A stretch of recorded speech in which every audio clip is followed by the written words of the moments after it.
If you are a grown man and opening the car door for your girlfriend or wife sometimes, but not all the time, you really need to pick one. I suggest you open the car door every single time, but if it's not in your nature and you don't have the mental capacity, don't bother doing it sometimes because that is more embarrassing. It's noticed. It's extremely obvious. So please pick one. Something that should be put on the warning label with having standards and self-respect in dating is that you are going to be spending time with yourself. You're going to be spending more time with yourself, babe. Not forever, but like being like, I know what I deserve. I know what I'm after. I don't want to deal with any shit. You're going to be by yourself for a minute. It's just how it's going to go. And additional fine print, you're going to have to be really good with like knowing pretty quickly, like not for me, walk away. You can't even do your own anymore. So just FYI. Women have extraordinary power to transform a marriage to the extent that you don't have to go to couples therapy. You don't have to send your man to an ayahuasca retreat. If you choose to respect him and show him the appreciation and admiration that can easily stem from the fact that you chose him, you married him. So get into it or get out. But if you're going to stay, there are ways that you can honor this man. So as a woman, my focus is on what can we do as women to secure what it is that we say we want. And most of us, for many deep and valid reasons, don't know how to love a man. We know how to control a man. Why? Because we're fundamentally terrified of men, and that's biologically hardwired. Yeah, that's it right there. She's saying what a lot of women don't want to hear, but actually need to hear. You can't respect a man into being better while simultaneously disrespecting him. Most of the breakdown happens because women try to control instead of trust. And then they're shocked when he checks out mentally. If you married him, you chose him. So either honor that choice or don't stay. Most people are actually not bad spouses. They are just emotionally underdeveloped. And that's hard to hear, but it's true. Because real support requires regulation. It requires you to stay calm when your spouse is overwhelmed. It requires you not to match their stress with your stress. It requires you to not take everything so personally. But most adults right now are walking around completely dysregulated, overstimulated, unhealed, triggered by tone, triggered by silence, triggered by not getting their way. So when their husband shuts down, they escalate. When their wife gets emotional, they dismiss. When things get tense, they withdraw or attack. And then they say, why don't you feel supported? Supporting isn't fixing. Supporting is steadiness. It's being the regulated nervous system in the room when the person you love can't find theirs. Strong marriages are built by the spouse that says, I will not let us both spiral at the same time. That's maturity. That's leadership. That's love. That's real talk right there. A lot of men check out because they're tired of being the only one trying to keep things steady. You can't support someone who won't regulate themselves, won't take accountability, and expects you to fix their emotions while they're attacking you for having yours. That's not marriage. That's just management. Real partnership requires both people showing up. Women are hypergamous. They want males who are of equivalent or higher status than them socially. And the same isn't true in reverse. And so what that seems to indicate is that women, and the data bears this out, by the way, women are not happy if they are associated with a relatively low status partner in comparison to their own status. And what that seems to me to mean is that to some degree, it's incumbent on women to support their husbands to the degree that's possible in achieving and maintaining the status that would make them as women satisfied. But I know there's something that's deep about it, and that it's something that our culture has done a very bad job of sorting out conceptually and technically. Female can identify what's poisonous early so that it doesn't become so poisonous that it's destructive. And that's part of that discretion and judgment. Yes. And she can bring that to the attention exactly. of her mate. Good evening, Betty. Here's how to get the shy guy. This is just my personal advice, which is the best advice. I don't know what situation you are in when you are trying to approach or get the shy guy. I don't know if you're in the library or the club or the grocery store or the bowling alley. I don't know. But one thing you can do is eye contact. Wow, surprise! Make eye contact with him, but not too long. Not too long. It can be short. You don't want to intimidate the guy. Now here's the kicker. You're going to ask this man for help with something, okay? Ask him a question that is going to make him feel useful. You could drop something by him and see if he helps you pick it up. Like you see in the movies, it's the oldest trick in the book, but like honestly, make it look real. You can do it. You're a baddie. If you're in college and you gotta walk to your car, could you say, hey, like, I'm sorry, could you help me carry these to my car? I have so many bags here. Or like, hey, sorry, could you watch my drink while I go to the bathroom, but don't drink the drink. Don't drink the drink, because you just never know. That might be a bad example, actually.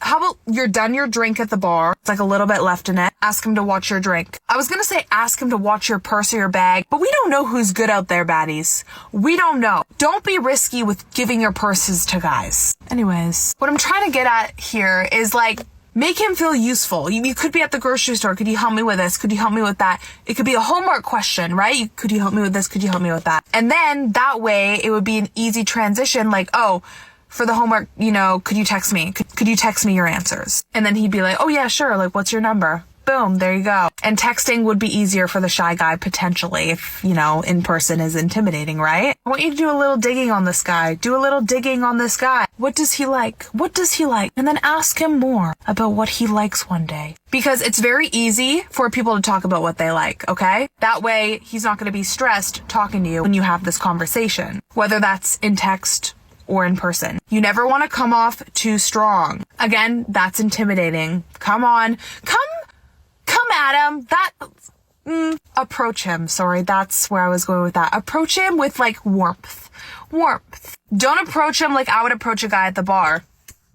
Nice shirt, can I have it? Literally don't do that. Don't be like the sass queen that you would with like the player or someone else at the bar. That is going to freak the shy guy out, okay? Warmth and kindness go a long way with the shyer guys. So with these kind of people, just try and avoid the super bold, flirty moves that I've been telling you in the past. Come in with kindness and warmth. Approach with kindness and warmth. Find a way to ask for help. They love being useful and thinking, oh yeah, I'm helping this girl. Like, yeah, they love a job. Guys love a job. They love to be helpful. And then whatever he's doing to help you, that's when you can strike a conversation. Honestly, baddies, it's the same thing over and over again. The next time you see him, we're just going to make eye contact and wave a little bit and then just keep talking to him. Like, just like a friendly, kind conversation. And that's how it starts. Like, that's how you initiate things with a shy guy. Like I've said in many videos before, like, if he really doesn't like you and, like, if he's just like, no, he will avoid you. He will avoid you. Us humans. We're all humans. Like, we know how to avoid people. I hope this gave you some inspiration, some ideas. Approach them with warmth. Don't be too bold with your flirty move. Just be a kind person, right? Because that's what you're getting from them. Seeing they're a shyer person and they're more reserved and they're probably really kind. So just match that energy and of course be yourself. But we all know how to be a kind person, right? But it's just the start. It's just the start. Eye contact, be kind, ask for help. There you go. We forget that men are usually scared to make the first move too. Like, yeah, they do it more often, but they're also scared. So like, do them a little favor. Anyways, bye. You got this. Because he's so much of a masculine man, he wants a feminine woman. A masculine man is not attracted to a masculine energy woman. A woman who is feminine has nothing to do with sexuality. It doesn't have to do with the way she dresses and her makeup and clothes and if she has a nice body. That's not how a man deduces and understands if he's with a feminine woman. It's about the way a woman engages with the world. So how are you engaging with the world? Are you more in your provider, action, producing, go-getter, move forward energy? Or are you in your just going with the flow, being, expressing yourself, feeling? It's such a different vibe. And a man feels this very quickly. Why does he want a woman like this? They consider themselves almost like they're conquerors. They're like in a war. They're like, think of Spartans, right? This is why men love in sports sports and war movies, fighting, things like that, because it allows them to triumph, to have victories, to score, to have a win. That testosterone that men are filled with is something that drives them to take action and go after something and win. Because he's a conqueror. When he finds a woman, he wants to be with a woman that allows him space to get out of that like war mentality conquering. He doesn't want to have that on all the time. A woman for him is like a space where he can relax, let go of that, get out of his head and get into his body, get into his heart.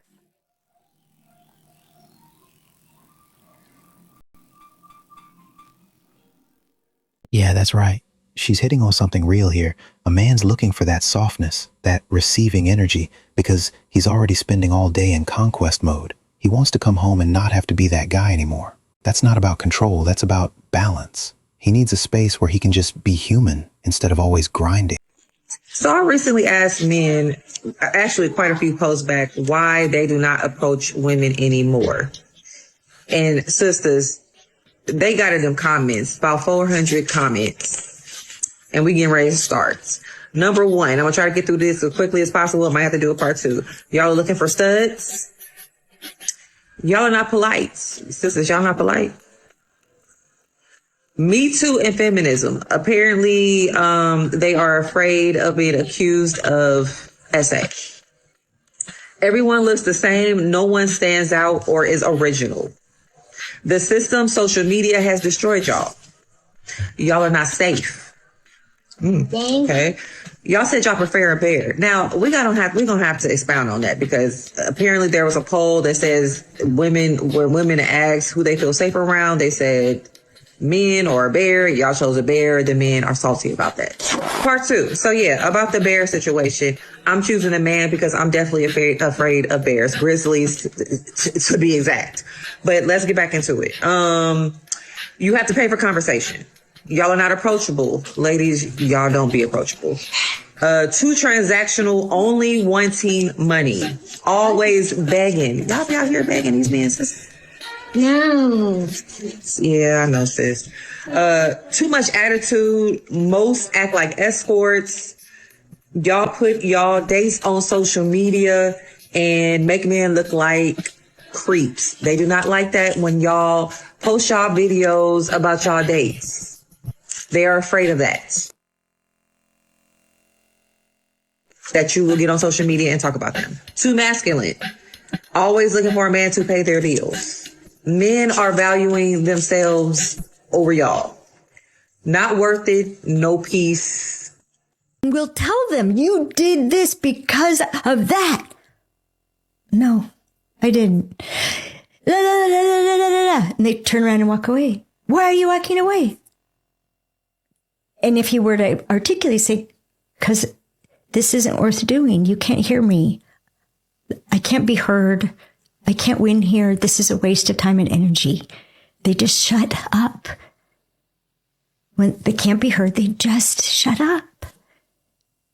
And there's so much about them we never see or know because we don't listen long enough and we're sure we're right.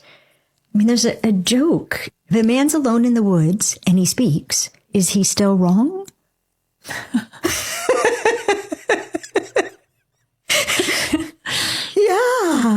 Yeah. So in all likelihood, a woman who's struggling even to get to the point to have a marriage where now he becomes different, and there's a good reason why he becomes different.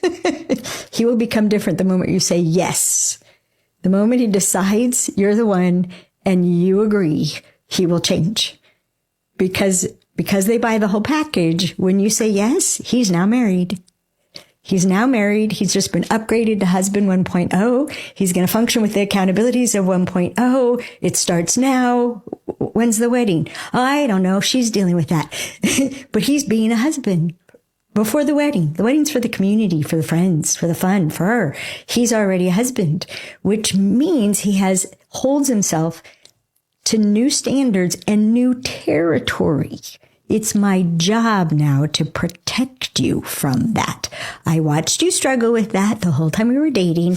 Now I'm going to protect you from it because you're mine and this is my job. This one is for my guys. Let me put you on game real quick. Let's get into it. A lot of y'all are making decisions about a wife based upon very, very superficial criteria. Because how a woman looks or her skills in the bedroom will only take you so far. As you probably already know. Pretty gets old quick. But there's one quality in a woman. A quality that is overlooked and underrated that I think changes the game. I find that a good woman, a good wife, covers. She knows how to cover her man. You might be saying, what you mean by that, Sam? And I've got an example for you. Let's take the story of Moses. Now, Moses found himself being disobedient. And God, the Lord, was planning on taking his life. And he sent an angel to take Moses' life. His wife Zipporah was praying. And in the spirit sensed that the angel was coming after her husband. And so she acted fast. She not only prayed for her man, but she covered him and she saved his life. Without her prayers, his life would have been cut short. Family, this is what I mean. A good woman, a good wife covers you. Think about our praying mothers and grandmothers. Their prayers are still working on our behalf. A good woman fasts and prays over you. She wars in the spirit on your behalf. She's your forever cheerleader. She speaks life into you. She doesn't take life away.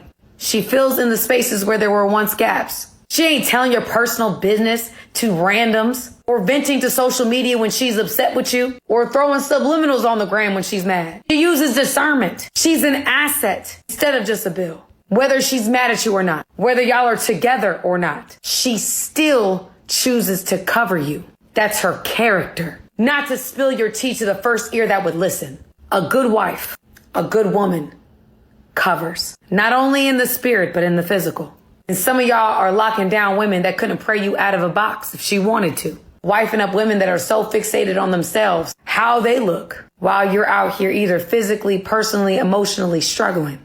I'm just saying, charm is deceptive and beauty is fleeting. But a woman who fears the Lord should be praised. Real talk, she's right. A lot of men aren't even looking for that anymore because they've been burned by women who just take and complain. You meet someone who actually covers you, who keeps your business private, who builds instead of tears down. That changes everything.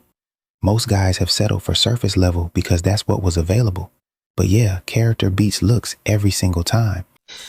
Guys, people who are very desperate to be in relationships are major red flags. People who want to move a relationship along very quickly. Most of the time, and I will say most because I get a lot of hate when I say all of the time. Most of the time, because there could be one-offs, these people carry a lot of trauma, a lot of baggage, and a lot of toxicity. So when you start to date these people, they want you to connect very quickly to them. And what happens is, and I got a lot of people who were like, well, I want to get to know somebody very, very quickly, so I'm not wasting my time. Here's the problem. You spending every single day with someone, or 3 days a week, or 4 days a week with somebody after you meet them, does not necessarily mean that you know them. Your connection to them is going to be very high, but you knowing them is going to be very low. And that's the problem, is you're emotionally connected to somebody that you don't know. And some of these manipulative people can hide who they really are for a while. And so now you're super connected to somebody without knowing them. And then when little red flags start to pop out, little ones, you're more likely to sweep them under the rug and move along with your day. And then big flags come out. And now you're so connected, you have this toxic push and pull in a relationship, and you have difficulty disconnecting from them. I hate to say this. I hate it because it all sounds negative. But this is what we consider love bombing. This is what we consider future faking. All of these new terms that are out there is exactly what's going on.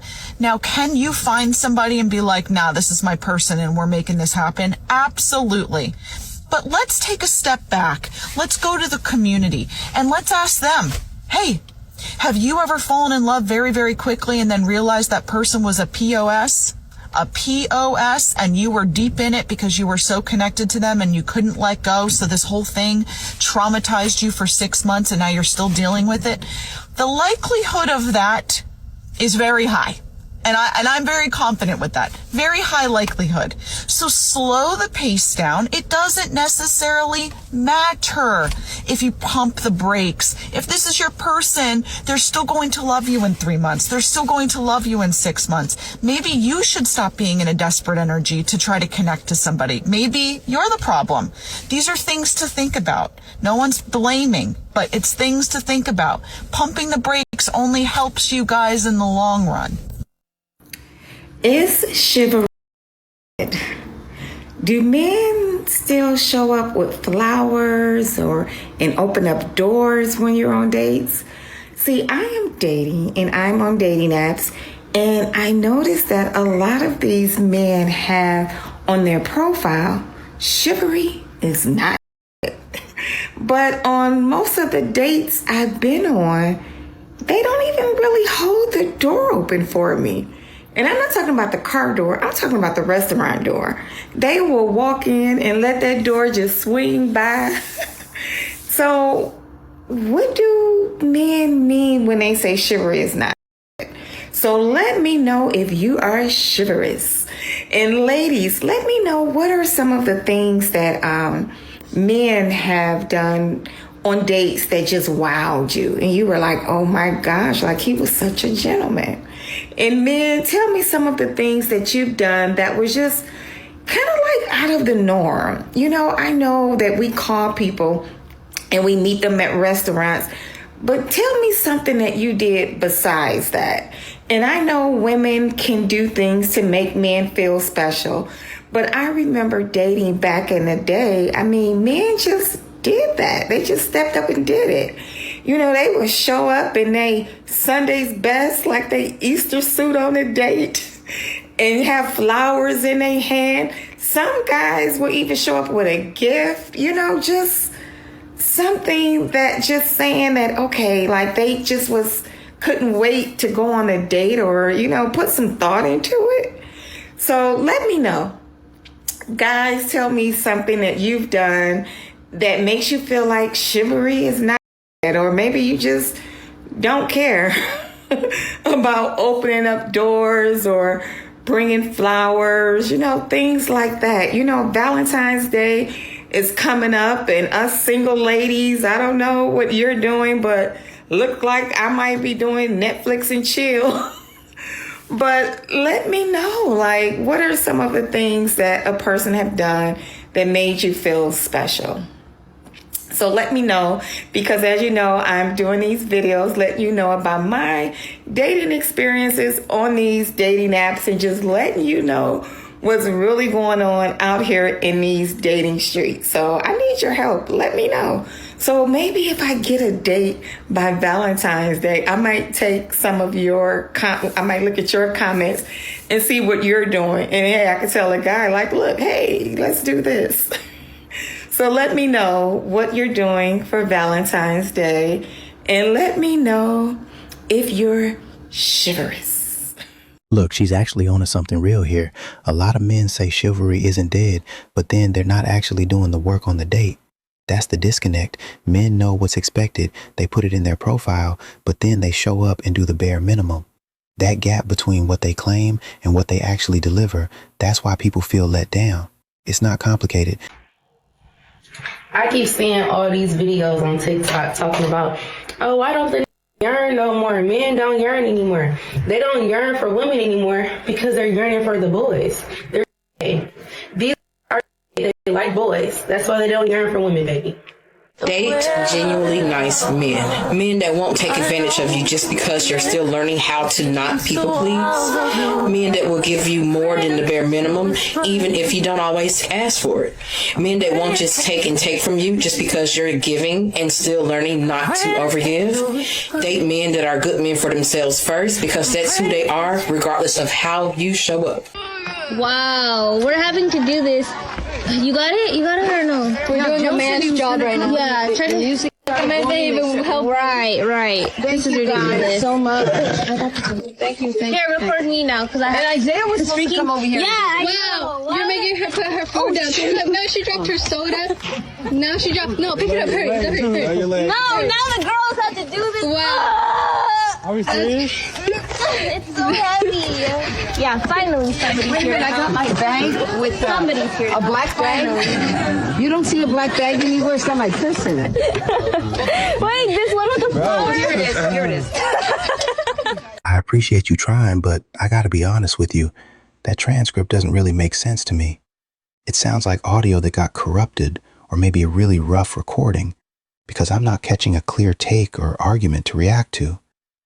If you've got a different clip or a clearer version of what's being said, I'm here for it. Thing that truly won about men, number 349, men. What is something that instantly makes you lose interest? Using intimacy as leverage? Intimacy is bare minimum in a relationship. He signed up for monogamy, not celibacy. Using it as a reward or a punishment. Him getting it for his birthday is just bare minimum. You caring about his wants and needs with that should just be default. Or the desire for him disappearing once commitment's involved. I've seen some women pull that fast one on him. That's not okay. That's toxic and messed up. Real talk, this is what men have been trying to say. When a woman uses sex as punishment or reward, she's basically saying the relationship is transactional, on her terms. Men feel that immediately, and they start checking out mentally. Once that happens, you can't get him back the same way.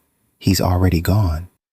That's the damage that gets done. Do you ever wonder why guys in the church don't ask girls out? My name is Kate Warman. I'm a dating coach and a national best-selling author. Guys are not asking girls out in the church because honestly, they fear rejection just as much as us ladies do. They also oftentimes don't really want to risk getting a bad reputation in front of their entire church community. And so ladies, one thing that we can do in the church is stop talking poorly about our brothers in our church communities. Instead, we can start encouraging them, empowering them, and praying for them. Good Christian guys do exist, but if you want to find them, you should probably get online because over 50% of people are meeting online. But one thing is, don't get discouraged. Amazing Christian men do exist. The more you start really believing that, the more you'll start to see it all around you. Follow for more tips. All right, y'all.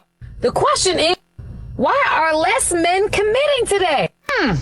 Well, your girl got an answer for you. Let's get into it, family. Here's the reason why I think men, and this is just from my perspective, what I've seen, why some men ain't committed.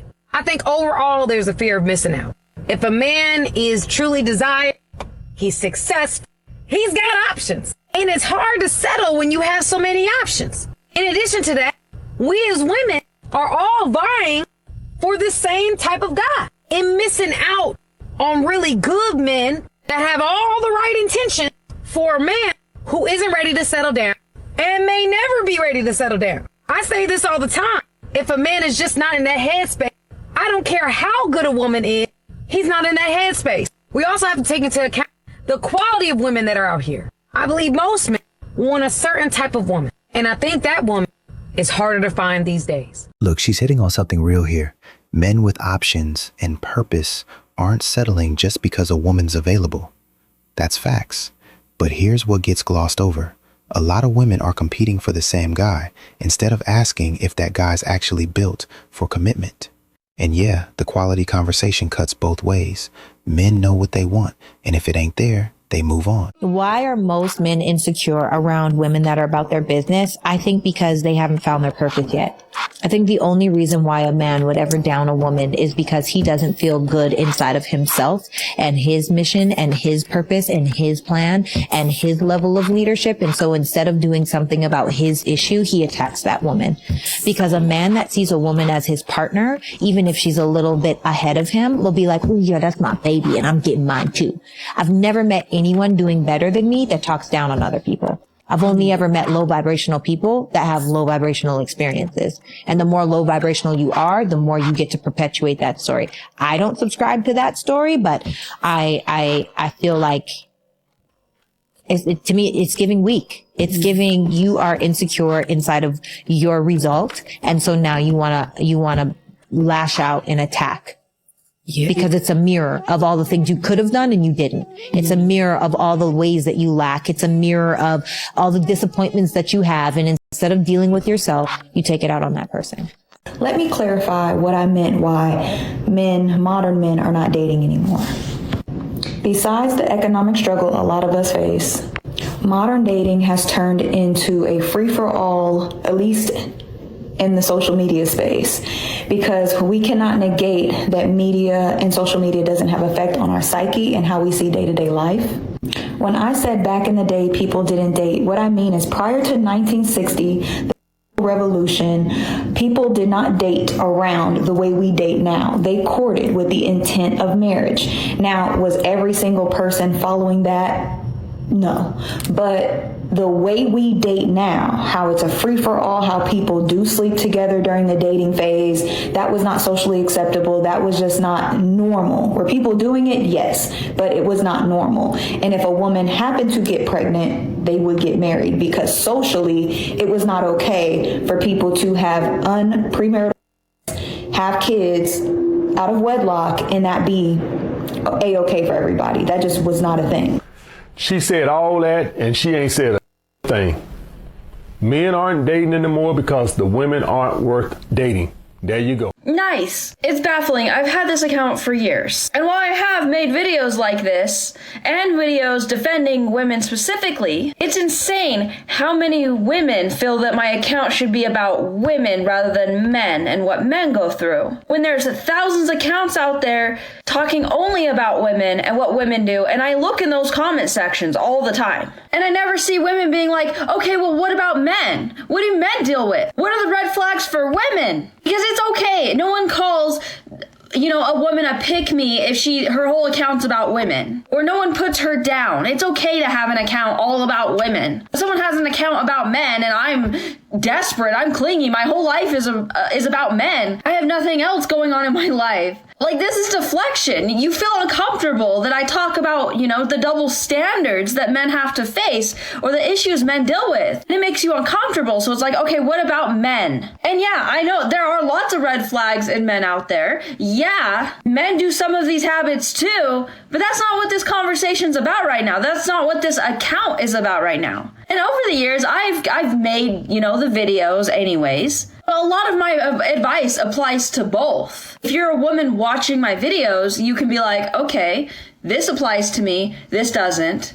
I've seen men do this same thing. Okay, that's advice I can take to heart and be aware of. I know a lot of men actually look for dating advice, and that's what they have to do on their own because the account is structured for women and not for men. So why can't you do this on this account? If I'm talking about the red flags women have, you can be like, oh, I've seen a guy do that before. That must be a red flag for men too.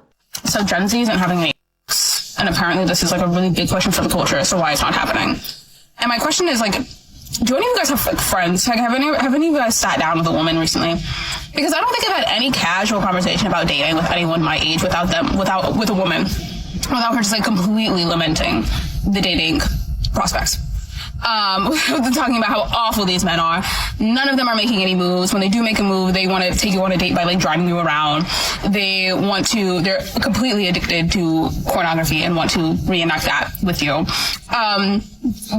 I put a lot of the blame on dating apps because I do think there's something about streamlining the dating process that made dating simultaneously seem more accessible, but actually completely inaccessible because everyone is under the assumption that they just have limitless options. There's always another fish in the sea. You can always go after another person. And men on some level are definitely trained to believe that the more women that they have with and the more women that they have that are romantically interested around them, that kind of bolsters their reputation. So men have a vested interest in trying to maximize the amount of women that they have access to, which is obviously a huge turnoff if you are the woman who is interested in a man, if he's just interested only in building a roster, basically there's just a growing divide between men and women. I think porn is to blame and dating apps are to blame.